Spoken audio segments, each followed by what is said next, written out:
kung paano gumawa ng dinuguan na baboy. Shout out sa iyo, Rodel. So, ito yung ating hinayod na nyug. At ito yung saba na saging. Yung mura pang saging.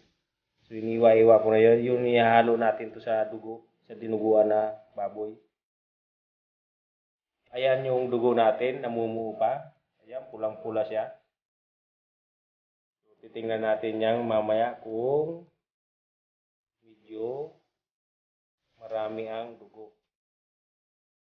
So, ayan. Ito yung ating kinayod na niyog. Ito lalagyan natin to. Susunugin natin to dito sa gitna. Para mawala yung ating langsa ng dugo ng baboy.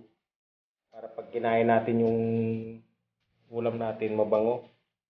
So, ayan. Iniiwa-iwa na natin yung karne. So, igigisa natin yan mga kapugi. Lalambutin muna natin yan. Okay, gigisa na natin yung ating karne. Gigisa natin yan. Para lumambot.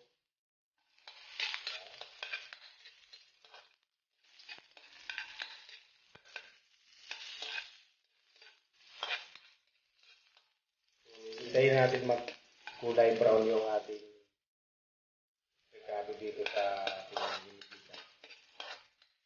Kulay brown na siya, pwede na nilagay yung ating garlic. Tapos hintay natin ng mga 25 minutes kapag malambot na yung ating garlic.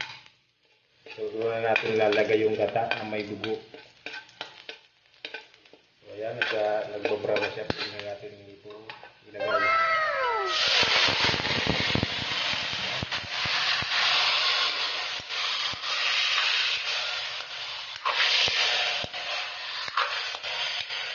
Yan ang dinuguan ng Bicolano.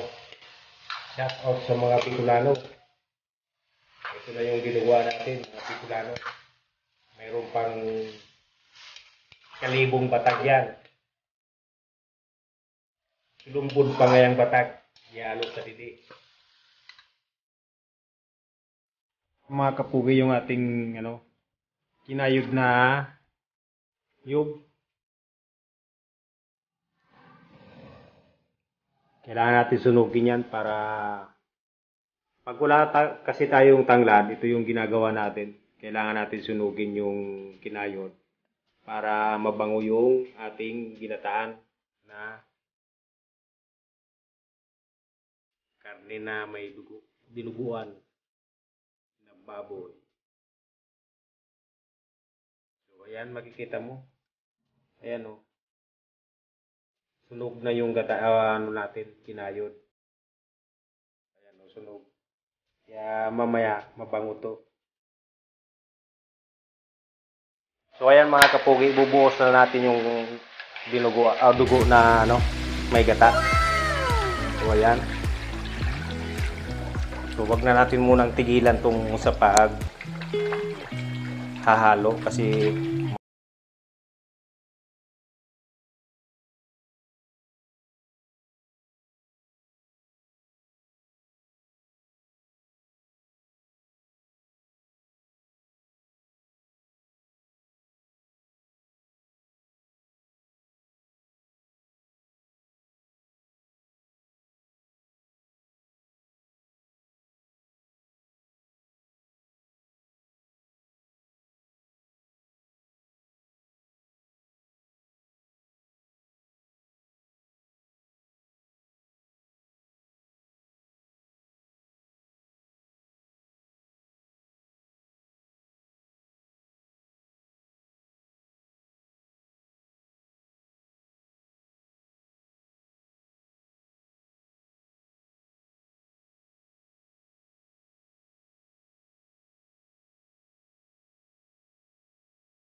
Na naman tayo mga kapugi sa ating pagluluto ng mga ulam. So, ayan mga kapugi, tapos na naman tayo sa ating pagbablog. Busog na busog ako sa aking dinuguan na ulam. Kung bago ka pa lang sa aking YouTube channel, huwag kalimutan mag-subscribe at pindutin ang notification bell para updated ka sa aking mga dinuguan.